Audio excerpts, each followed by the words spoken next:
sommes dans le département de l'Eure, au milieu du massif de Conches-Breteuil, entre deux propriétés forestières, l'une appartenant aux Hospices civils de Lyon et l'autre appartenant à Groupama.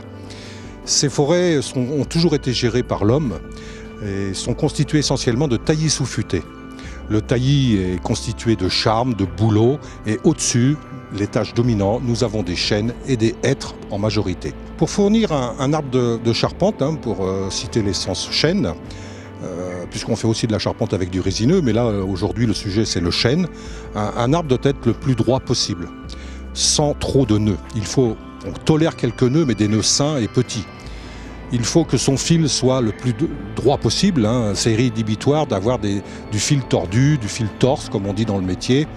Et de cette façon-là, on obtient un chêne avec un minimum de grumes de 12, 13, 14, plus c'est long, mieux c'est. Mais au départ de sa vie, il doit être élagué, comme on dit. C'est-à-dire qu'il ne doit pas avoir de branches. Le fût doit rester propre tout le long de sa vie. La forêt française, depuis la Révolution, a doublé en surface. Il a fallu, au fil du temps, mettre des résineux pour équilibrer la balance commerciale française à la demande de l'industrie et des bois de construction pour le bâtiment en général. Mais la forêt, elle est stable.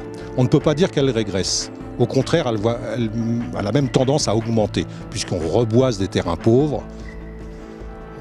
On fait en sorte qu'elle ne régresse pas.